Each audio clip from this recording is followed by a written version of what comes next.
بس رمضان کی سب سے بڑی تیاری کیا ہے کہ اپنے دلوں کو صاف کر لو پہلے سے، کہ جس دل میں نفرت ہو، بغض ہو، کسی کے لیے غصہ ہو، کسی کے لیے کیا کیا جذبے ہوں، دل صاف کرنا۔ ہمارے گھروں میں روزانہ جھاڑو ہوتا ہے، یہاں مدرسے میں روزانہ صفائی ہوتی کہ نہیں ہوتی؟ کیونکہ دنیا کی اصل گندگی ہے تو جھاڑو ہاتھ سے نہیں چھوٹ سکتا۔ حرم شریف میں دیکھا کیسے چاروں طرف خدام پھر رہے ہوتے ہیں برش لے کر، تو دل پہ غبار ایسے آتا ہے جیسے صحن میں غبار آتا ہے، دل پہ گندگی ایسے آتی ہے جیسے صحن میں آتی ہے۔ تو ہم نے نظام بنایا ہوا ہے، لوگ وہ کر رہے ہیں، وہ روزانہ جھاڑو دیتے ہیں۔ تمہارا دل ایک آنگن ہے، ایک صحن ہے، اس میں بغض، نفرت، حسد، پتہ نہیں کیا کیا گندگیاں آئیں گی اور آتی رہیں گی۔ بچوں ایک کام کرو، جھاڑو پکڑ لو، صاف کرو۔ یا اللہ معاملہ تجھ سے کرنا ہے، لوگوں سے نہیں۔ کسی نے برا کہا، کسی نے غیبت کی، کسی نے گالی دی، کسی نے دھکا دیا، کسی نے حق مارا، کسی نے کچھ کیا، یا اللہ تیرے سپرد میں نے اپنے دل کو سب سے صاف کیا، میں نے اپنے دل کو سب سے صاف کیا۔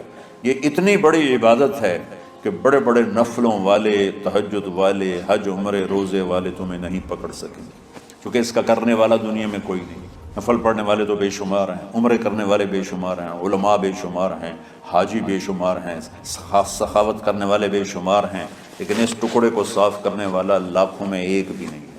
مشکل کام، آپ یہ سیکھ لیں، صاف کرو، صاف کرو، صاف۔ یہ رمضان کی سب سے بڑی تیاری اور علم کو حاصل کرنے کی سب سے بڑی چابی ہے کہ اپنے دل کو کھلا کر لو۔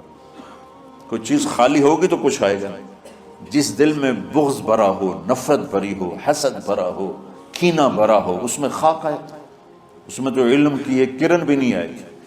اس زبان سے چاہے جتنے مرضی موتی بکھیرے، دل اس کا اندھا ہوگا۔ لا تعمل ابصار ولكن تعمل قلوب التي في الصدور۔ یہ آنکھوں سے اندھے نہیں، دل سے اندھے ہیں۔ تو بچوں اپنے دل کو صاف کرنا۔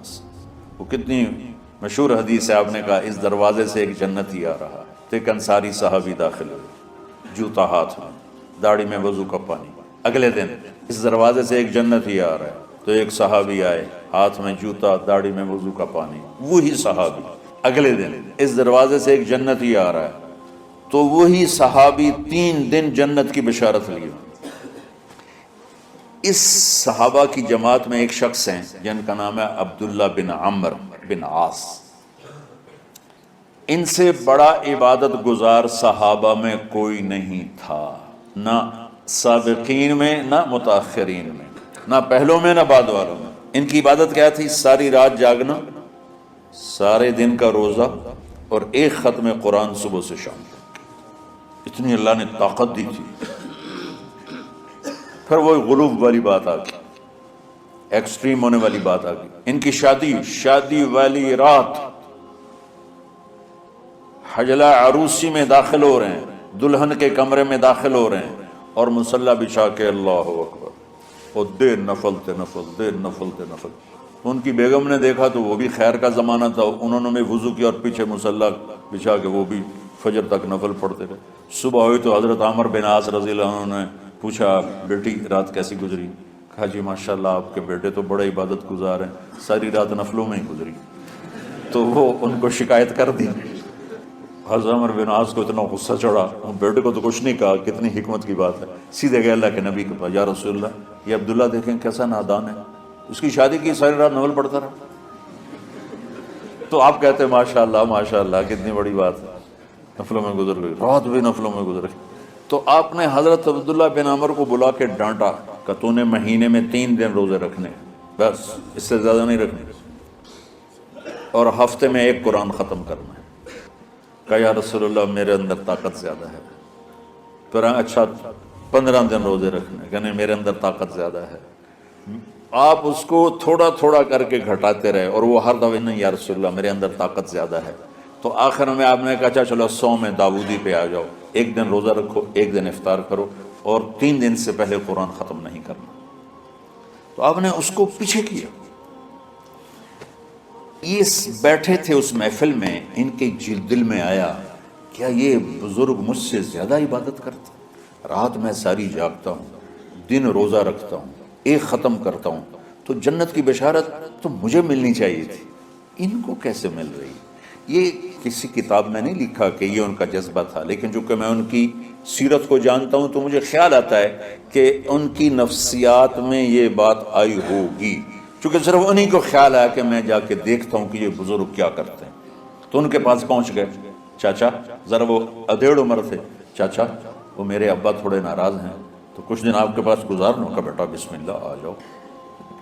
اب رات ہوتے ہی عشاء کی نماز پڑھ کے انہوں نے جلدی سے چادر اوپر لی اور یوں سرا کر کے ان چاچے کو دیکھنے لگے ایسے کر کہ اب یہ کیا ساری رات سجدہ کرے گا اور ساری رات روتے روتے روتے روتے مصلی گیلا ہو جائے، یا ساری رات رکوع کرے گا، ساری رات قیام کرے گا، ساری رات قرآن پڑھے گا، اس تصور سے یوں دیکھ رہے۔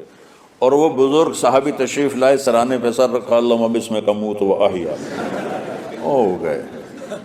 اب یہ دیکھ رہے ہیں ابھی اٹھیں گے، ابھی اٹھیں گے، ابھی اٹھیں گے، اٹھے فجر کی اذان پہ اٹھے۔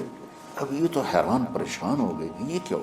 اس زمانے میں تو منافق تہجد نہیں چھوڑتے تھے ڈر کے مارے کہ پتہ نہ چل جائے ہمارے کفر کا، تو یہ چاچا جنت بھی لے گیا تو ستا بھی پیا کہ چلو کل دیکھوں گا۔ اگلی رات پھر چادر سر پہ کر کے اور یوں سراخ کر کے بیٹھ لیٹے ہوئے اور دیکھ رہے، چاچا پھر تشریف لے اور سرانے پہ سر رکھا، اللہم بسمک اموت و احیا، ہو گئے۔ فجر کی اذان پہ اٹھے، یہ اور پریشان ہو گئے کہ میرا نبی کا فرمان تو سچا ہے، اس میں تو شک بھی کفر ہے، لیکن عمل کیا ہے جس پر اس کو جنت کی بشارت ملی؟ 2 رکعت نفل بھی نہیں۔ اور آج کے دور میں تم میں سے ماشاءاللہ اکثر بچے تہجد پڑھتے ہیں کہ ایک رات اور دیکھوں گا، تیسرے اللہ بسمک اموت و احیا، ساری رات۔ تو تیسری رات پھٹ پڑے عبداللہ بن عمر، کہنے لگے چاچا میری ابا سے کوئی لڑائی نہیں تھی، 3 دن میں تیرے بارے میں سنتا رہا، جنتی جنتی جنتی، میں دیکھنے آیا تھا کہ آپ کیا کرتے ہیں، آپ تو کچھ بھی نہیں کرتے ہو، ساری رات سوتے رہتے ہو، اب کیا کرتے ہو؟ میں نے کہا بیٹا یہی ہے جو تم نے دیکھا ہے۔ اب ان کو سمجھ میں نہیں آ رہا کہ یہ جوڑ کیسے بٹھاؤں، ادھر جنت کی بشارت، ادھر ساری رات خراٹے، اب یہ اس میں جوڑ کیسے بٹھاؤں؟ نبی کی بات تو غلط ہو نہیں سکتی۔ تو اب وہ نا ایسے نا بڑے بے دل سے ہو کر واپس مڑے، پتہ نہیں کی چکر ہوئے گی کوئی گل۔ جب وہ دروازے تک پہنچے تو کہنے لگے بیٹا ادھر آنا، واپس آ گئے۔ کہا میں تمہیں اصل راز کی بات بتاتا ہوں۔ کہ کیا ہے کیا ہے؟ تو یہاں ہاتھ رکھا، کہا یہ جو دل ہے نا اس میں کسی انسان کی نفرت نہیں۔ اور جب اللہ کسی کو رزق دیتا ہے، عزت دیتا ہے، مجھے کبھی حسد نہیں ہوا، مجھے خوشی ہوتی۔ تو عبداللہ بن عمر نے کہنا تھا ہاں یہ بات ہے، نہیں، انہوں نے کہا ہاذا ہوا، اچھل کے کہنے لگے ہاذا ہوا، ہاں ہاں ہاں ہاں یہی ہے یہی ہے یہی ہے۔ پھر کہنے کہ چاچا پر یہ میرے بس کا نہیں، کون کرے گا یہ؟ اتنے بڑے آدمی ہو کر کہہ رہے ہیں کہ یہ میرے بس کا۔ تو بچوں دنیا میں جنتی بننا ہے اور علم اللہ سے لینا ہے تو اس سے صاف کر دو، سب کی نفرت سے۔ سب، اس نے مجھے یہ کیوں کہا، اس نے مجھے یوں کیوں دیکھا، اس نے میرے بارے میں یوں کیوں کہا، اس نے میرے بارے میں یہ کیوں لکھا۔ جس کی تعریف ہوتی میری کتنی برائی ہوتی، صرف تعریف تو نہیں، بھرا پڑا سوشل میڈیا مجھے گالیاں دی۔ اللہ کے فضل سے میرے دل میں ایک ذرے کے برابر کبھی کوئی منفی جذبہ نہیں آیا، آئے تو میں دھو کے صاف کر دیتا ہوں۔ یا اللہ میں نے اپنے دل کو صاف کیا، میرا معاملہ تیرے ساتھ ہے، کس کے ساتھ نہیں۔ یہی آپ رمضان کی سب سے بڑی تیاری، علم کے حاصل کرنے کا سب سے بڑا ہتھیار آپ کو یہ نہیں ہے کہ تمہیں کتابیں یاد ہو جائیں، تمہیں اشعار یاد ہو جائیں۔ تو ساری امت سے کہتا ہوں رمضان کا استقبال کرو، دلوں کو صاف کر کے، نفرتوں کو مٹا کے، مذہبی نفرت، دنیاوی نفرت، رشتوں کی نفرت، بول چال کی نفرت، سیاست کی نفرت، لین دین کی نفرت، ان سب سے اپنے دل کو صاف کرو تاکہ رمضان میں اللہ نے علم اتارا، اللہ تعالیٰ آپ کو علم عطا فرمائے۔ اور باقی لوگ جو عام دنیا میں زندگی گزار رہے ہیں ان کے دلوں میں اللہ رمضان کا نور اتارے اور اپنے اور ہدایت کا نور اتارے۔